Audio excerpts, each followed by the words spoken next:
Policeman releases ticks on the black horse without knowing who its owner was. Police release ticks on horse without knowing who owned it. What happens next is shocking in a small town in the interior of Brazil, where everyone knew everyone. Military police officer Roberto Silva made a mistake that would change his life forever. On a hot summer afternoon, while passing by an abandoned stud farm, Roberto decided to play a game that he considered harmless. He released a box full of ticks on a majestic black horse that was grazing alone. What he didn't know was that this wasn't just any horse. The animal belonged to João Mendes, one of the most powerful and feared farmers in the region, a man who had built his empire from scratch and treated his horses as if they were his children. Coincidentally, João Mendes was also responsible for the largest operation to combat organized crime the city had ever seen. As the days passed, the horse began to waste away. Its once shiny coat lost its luster, and the animal could barely stand. Security cameras installed on the property recorded Roberto's entire act, and the images soon reached the farmer's hands. The news spread through the city like wildfire. Roberto, who always boasted of his authority, now found himself at the center of a storm that he himself had created. He did not imagine that João Mendes was not a man who forgave offenses, much less when they involved his beloved animals. Meanwhile, behind the scenes of local power, a plot began to unfold. Farmer João Mendes, with his contacts and influence, began to move his pieces in a game that promised to be much more cruel than simple revenge. What would happen to Roberto? How far would John be willing to go to get justice? And how could a joke trigger a series of events that would transform the lives of everyone involved? Did Roberto have any idea of the price he would have to pay for his actions?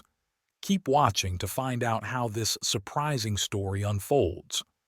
Ribeirão das Flores, in the interior of São Paulo, was a place where tradition and modernity coexisted. Cobblestone streets contrasted with luxury cars, reflecting the region's inequality. In this scenario, the story of Roberto Silva and João Mendes unfolded. Roberto, 35 years old, grew up on the outskirts.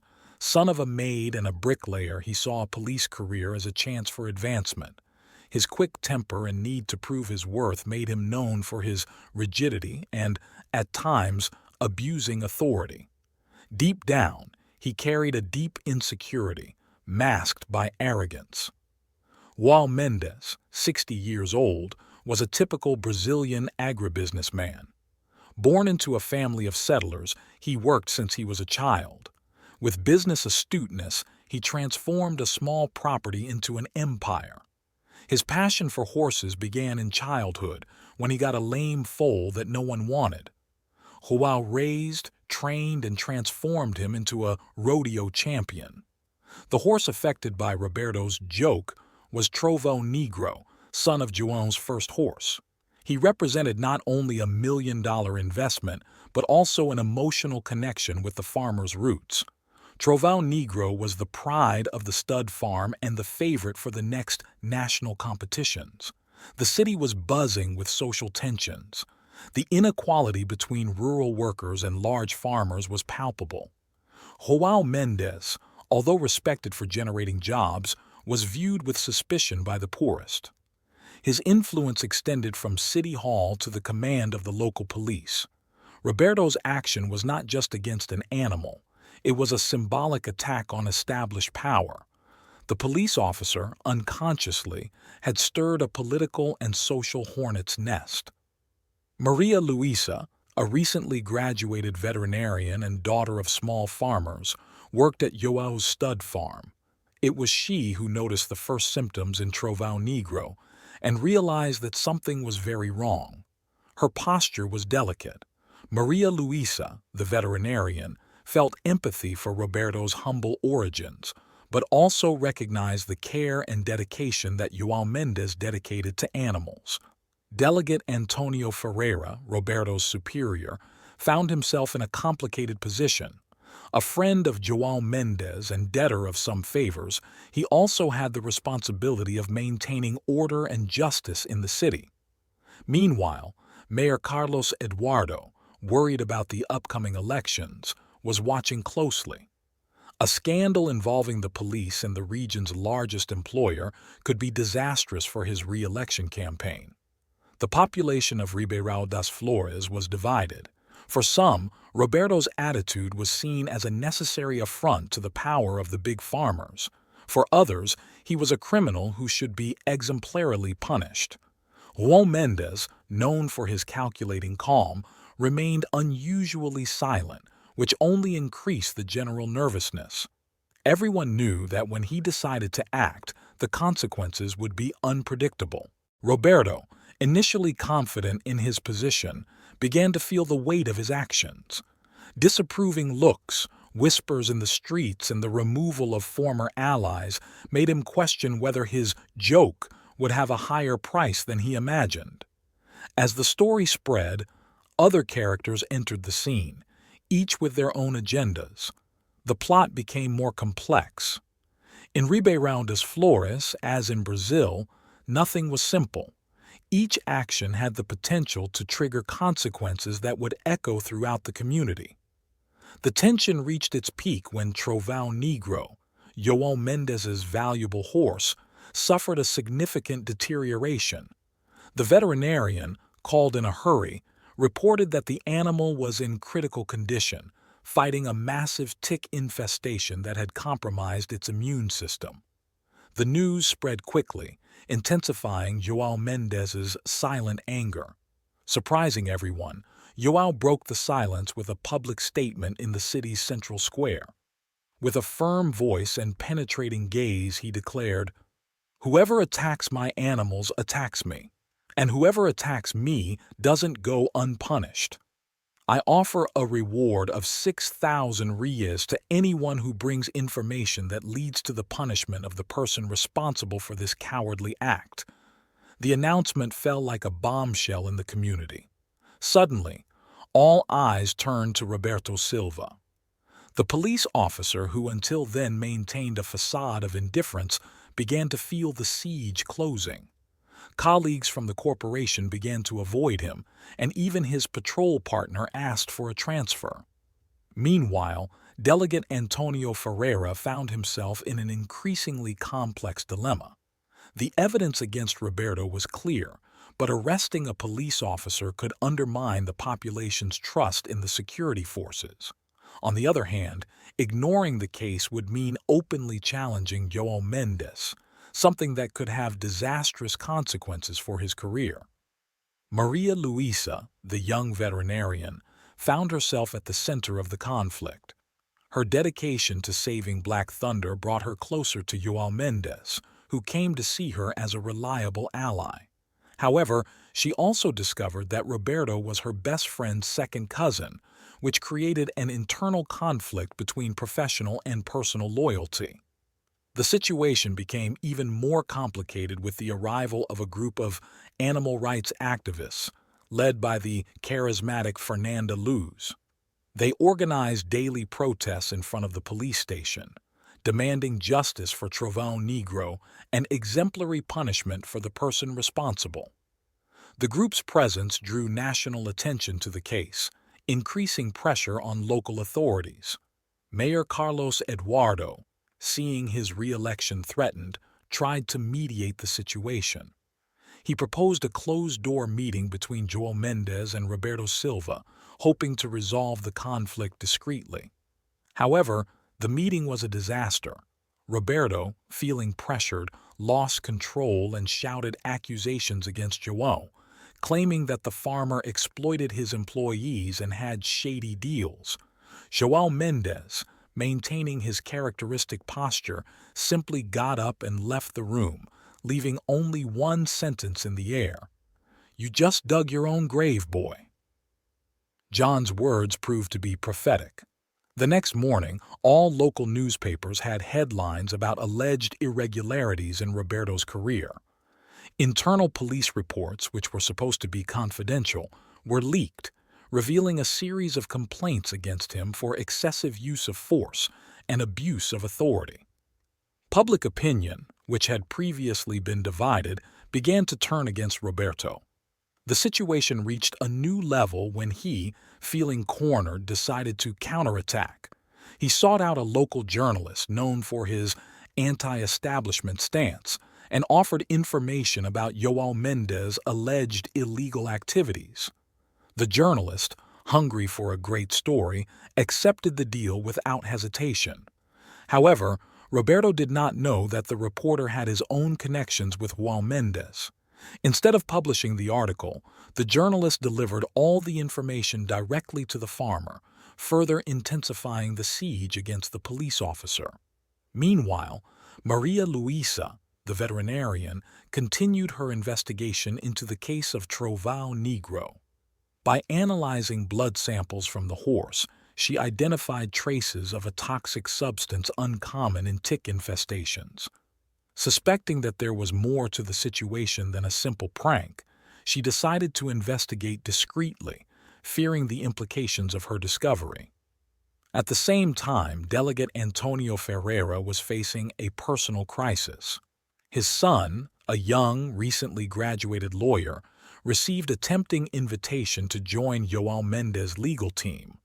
The offer, in addition to being promising, placed the delegate in an even deeper ethical dilemma. Ferreira was seen making secret calls and demonstrating nervous behavior near the stables. Suspicious, Maria Luisa began to observe the deputy's movements more closely. One night, while following him, she found him in a clandestine meeting with unknown people on the outskirts of the city. The revelation increased his concern and strengthened his determination to discover the whole truth. Meanwhile, Roberto's wife, 6 months pregnant, began to suffer serious complications due to the stress of the situation. Admitted to the local hospital, she begged her husband to confess the truth and end that torment. Roberto, torn between his pride and his love for his family, was increasingly pressured to make a decision. Black Thunder continued its fight for survival. His condition became a barometer for the city's mood. Each improvement or worsening in the horse's condition was closely monitored by the population, who saw it as a symbol of the greater battle that was unfolding. All these subplots intertwined, creating a complex web of interests, secrets, and conflicts. The pressure increased every day, and it was clear that when the truth came out, no one in Ribeirão das Flores would emerge unscathed. Finally, Maria Luisa decided to bring her discovery to the public. During a meeting in the city's central square, she declared with a slightly trembling voice, "I have proof that the horse was systematically poisoned over weeks." A murmur of shock ran through the crowd. João Mendes, visibly shaken, demanded to see the evidence. The fate of Trovão Negro and everyone involved seemed about to be decided, while Ribeirão das Flores anxiously awaited the unfolding of this plot full of mysteries and twists. Maria Luisa delivered her detailed reports, explaining how she had identified traces of a rare poison in Black Thunder's blood samples. While João Mendes was examining the documents, Delegate Antonio Ferreira took advantage of the moment to make an unexpected revelation. The threats against our organization came directly from City Hall. He brandished a series of printed emails, revealing an unexpected connection between the Black Thunder case and a larger corruption scheme involving high levels of local power. "It seems like there's more at stake here than just an injured horse," announced Maria Luisa, while those present processed the gravity of the revelations. The crowd, already agitated, exploded into shouts and accusations. Years of pent-up tensions between different groups in the city came to the surface all at once. In the midst of the turmoil, the journalist who had betrayed Roberto approached João Mendes and whispered something in his ear. The farmer's face turned pale. With a firm voice, João Mendes began to reveal an intricate web of corruption, blackmail, and power games that extended far beyond the Black Thunder incident. His statements implicated figures from all sectors of local society, including himself. As the truth emerged, it became clear that nothing in Ribeirão das Flores would ever be the same again. The case of the poisoned horse turned out to be just the tip of the iceberg, exposing decades of secrets and manipulations. Night fell over the city, bringing with it a mix of shock and hope. João Mendes confessed his involvement in corruption and political manipulation schemes that spanned decades. As a result, he was forced to relinquish control of much of his business and face legal action. His decision to cooperate with the authorities and his change of stance, however, won the sympathy of part of the population. Mayor Carlos Eduardo, implicated in the evidence presented by João Mendes and the activists led by Fernanda Luz, saw his career collapse. He was forced to resign and became the target of investigations. Another key point was the confession of one of the accomplices hired to sabotage Trovão Negro, which revealed the existence of a national network of manipulation of results in equestrian competitions. This revelation led to the arrest of several influential figures in the sports world and the beginning of a broad reform in the sector. André, the young police officer whose curiosity helped unravel part of the mystery, was promoted and tasked with leading a new unit dedicated to combating environmental crimes and animal abuse. Although the scandal exposed deep fissures in the social structure of Ribeirão das Flores, it also paved the way for much-needed renewal. In subsequent elections, the population chose new leaders, committed to transparency and justice. 6 months after the events, the city began to recover. Roberto, now retired from the police, embraced restorative justice and began working with young people at risk, sharing his story as a warning about the dangers of abuse of power and corruption. His journey of redemption, although difficult, began to inspire change. João Mendes, stripped of much of his fortune, found a new purpose. Using his business knowledge, he began advising small farmer cooperatives, helping them compete fairly in the market. Ribeirão das Flores, previously known for its appearance of tranquility, became a symbol of transformation, with its citizens reflecting on the question that hung in the air. Would it be possible to build a truly fair and ethical future on the ruins of a past marked by corruption and secrets? Trust between the police and the community, previously weakened, began to be rebuilt, step by step. The son of former police chief Antonio Ferreira, now with his new law firm, has become a tireless defender of the rights of the less privileged. His success stories defending small farmers and exploited workers have inspired other young professionals to follow similar paths. Maria do Rosario, leader of small farmers, saw her efforts rewarded, becoming an example for other communities in the country. However, not everything was rosy. Challenges persisted. Old habits and prejudices still occasionally emerged, and economic inequality, although reduced, continued to be a significant problem. There was always the fear that old vices might resurface in new forms. With each obstacle, however, the community came together even more. The lessons learned from the Black Thunder case had planted deep seeds of change. The city, which had once been defined by its appearance of tranquility and veiled inequalities, was now transformed into a symbol of renewal. With the aim of verifying whether everyone involved in past scandals had truly been accountable to justice, it was announced that new investigations would be led by a prosecutor known for her uncompromising integrity. This news shook both supporters of the new order and those who resisted the changes. Maria Luisa, now a respected figure in the community, was invited to lead an international symposium on animal welfare and sustainable development. The event, planned to coincide with the city's anniversary celebrations, would attract experts from around the world, putting Ribeirão das Flores on the map as a model of sustainability and citizen participation. Fernanda Luz and her group of activists planned a large peaceful protest during the festivities, with the aim of drawing attention to issues that have not yet been resolved, such as persistent economic inequality and the need for more robust actions in favor of the environment. How authorities handle the protest would be a crucial test of the city's new approach to free speech and dialogue. Black Thunder, whose story had catalyzed the entire transformation, was scheduled to make a symbolic appearance during the celebrations. However, his health began to decline in the week leading up to the event, creating an ethical and emotional dilemma for his caregivers. As the day of celebrations approached, the atmosphere in the city became increasingly charged. Hope and apprehension mixed together. The decisions made in the coming days would not only define the success of the celebrations, but would also reflect the true scope of the social changes that Ribeirão das Flores sought.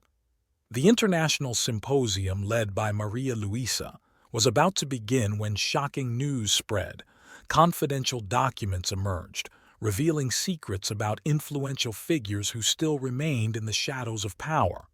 The city, which had fought so hard for justice and transparency, found itself once again facing a decisive moment. Black Thunder suffered a serious relapse during the night, and the decision to continue with the event or cancel it to focus on caring for the horse, a symbol of the city, weighed on everyone. The dilemma reflected the meaning of true change and forgiveness. The mayor, under pressure from all sides, announced her decision on the major development project. In a surprising move, she proposed a modified version of the project, incorporating strict environmental safeguards and a plan for community participation in decision-making. This compromise solution was met with cautious applause, but also criticism from both sides of the debate. The peaceful protest led by Fernanda Luz became one of the highlights of the celebrations, highlighting the importance of citizen mobilization for building a more just society. Inspired by the events he was witnessing, the local journalist made a surprising announcement. He rejected an offer from a media conglomerate and instead proposed the creation of an independent journalism cooperative in Ribeirão das Flores, dedicated to keeping the principles of transparency alive and social responsibility. The climax of the day came with a live broadcast from the Black Thunder. Although still weak, the horse had recovered enough to stand up, a symbol of hope and resilience for the city. In the weeks following the anniversary celebrations, Ribeirão das Flores experienced a series of significant changes, solidifying its transformation. The Federal Investigative Commission concluded its work, praising the city's progress, but also pointing out areas that still needed attention. Its final report served as a roadmap for future improvements and inspired other cities to follow Ribeirão das Flores' example. The mayor successfully implemented the modified development project, creating an environmentally responsible economic growth model that has attracted the attention of ethical investors across the country.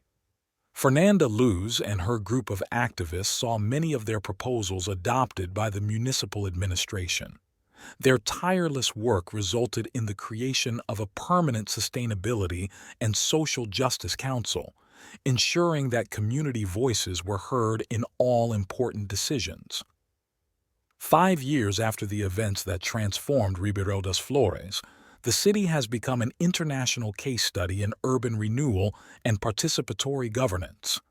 Tourists and researchers from around the world visited the city to learn from its sustainable development model, which emphasized transparency, innovation, and a collaborative spirit.